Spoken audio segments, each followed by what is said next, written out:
Maintenant, nous allons voir le demi-tour en 3 temps. Comment ça se passe? Premièrement, avant de vous arrêter, vous mettez votre clignotant. Tant que vous n'êtes pas arrêté, regardez bien ce qui se passe également derrière vous pour éviter de surprendre les autres personnes.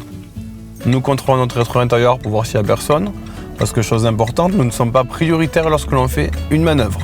Donc nous regardons notre rétroviseur à gauche, ainsi que notre angle mort. Quand tout ceci est fait, nous mettons notre clignotant à gauche. Nous recontrôlons bien et nous nous retrouvons en vitesse lente pour pas que la voiture prenne de la vitesse. Le but du jeu, c'est toujours bien contrôler ce qui se passe autour de vous et ne pas vous mettre dans le gravier. Vous devez obligatoirement rester uniquement sur la route goudronnée. Nous mettons notre clignotant sur la droite pour dire que les fesses de notre voiture partent de ce côté-là. Quand on va reculer, nous regardons bien tout ce qui se passe autour de nous. Toujours en vitesse faible, tout en tenant bien votre embrayage et en étant assez dynamique avec votre volant. Et on regarde bien tout ce qui se passe autour de nous. Dès qu'on a reculé assez pour nous donner assez d'espace pour pouvoir repartir, nous remettons notre clignotant sur la droite et nous reprenons notre sens de circulation qui se trouve sur notre droite.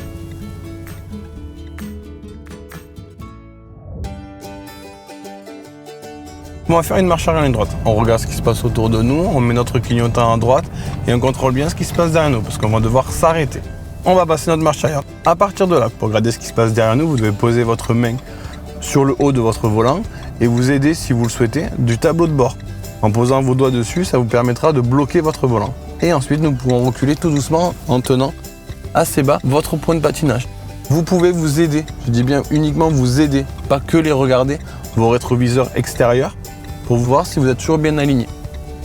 Sinon, vous pouvez regarder vos commandes et de toujours bien prendre vos informations autour de vous. Et là, vous continuez jusqu'à qu'on vous dise de vous arrêter.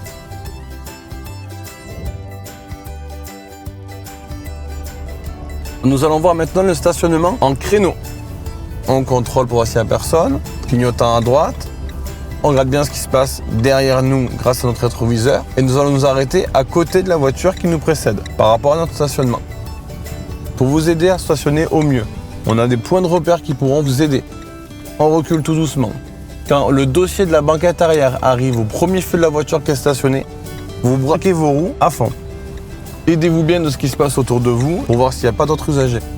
Quand votre voiture fait une part de gâteau ou un V, vous redressez vos roues et vous mettez vos roues droites pour continuer à rentrer le derrière de votre véhicule. Dès que votre rétroviseur arrive au premier feu de la voiture qui est garée avant vous, vous contrebraquez totalement vos roues pour que vous puissiez mettre votre voiture parallèle au trottoir.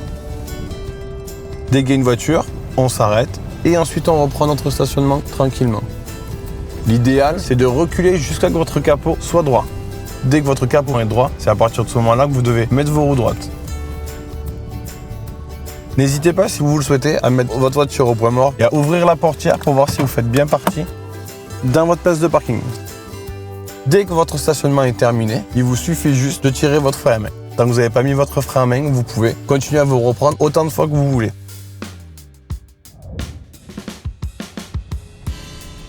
Maintenant, nous allons voir le stationnement en bataille arrière droit. Nous allons trouver une place de parking et nous allons faire ce stationnement. Clignotant à droite, on contrôle bien ce qui se passe autour de nous, on contrôle bien ce qui se passe derrière nous, vu qu'on va s'arrêter, notre danger vient de derrière nous. Nous mettons notre marche arrière. Quand le dossier de la banquette arrière est au premier feu de la voiture, vous braquez vos roues en totalité à fond. Ça vous permettra de raser un tout petit peu la voiture qui vous précède. Et ensuite, dès que notre capot est droit, cela veut dire que notre voiture est droite.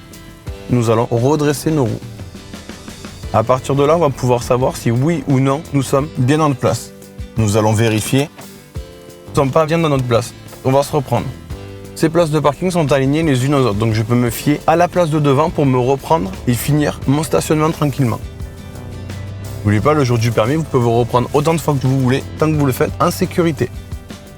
Grâce à vos rétroviseurs latéraux, vous pouvez voir les lignes blanches qui se situent à votre place de parking. À partir de là, quand vous voyez que vous êtes dans votre place, vous n'avez plus qu'à reculer totalement droit, en regardant bien autour de vous ce qui s'y passe en vitesse très très faible. Voilà, on regarde bien, on voit qu'il n'y a personne. La voiture derrière est à l'arrêt. Je peux tranquillement finir mon stationnement. Maintenant, nous allons voir le stationnement en épi marche avant. Rétro intérieur, rétro extérieur, angle mort. Et on met notre clignotant. On ralentit. Quand les roues avant ont dépassé la ligne de la place que vous souhaitez prendre, vous pouvez braquer vos roues au maximum. Toujours pareil, lorsqu'on fait un stationnement, nous ne sommes pas prioritaires sur les autres AG. Dès que c'est terminé, point mort, roue droite et frein à main pour valider. Nous allons voir maintenant la marche arrière en courbe. Clignotant à droite pour dire aux personnes qui se trouvent autour de vous que vous vous arrêtez pour faire cette manœuvre. On recule, droit, tout doucement, en regardant bien ce qui se passe derrière vous et autour de vous. Point de patinage très très bas pour éviter que la voiture prenne trop de vitesse. Un pied devant le freinage, l'autre pied devant l'embrayage à une vitesse très faible. Pour pouvoir faire votre marche arrière en courbe, vous devez prendre ce qui se passe après votre virage pour pouvoir suivre au mieux un point fixe qui vous donnera un ordre d'idée de où vous devez tourner. Je tourne mes roues tout doucement. Je regarde toujours bien ce qui se passe autour de moi. À partir de là, dès que votre capot est droit, vous redressez vos roues et vous continuez à reculer tranquillement en regardant bien derrière vous. Et voilà, votre marche arrière en courbe est maintenant terminée.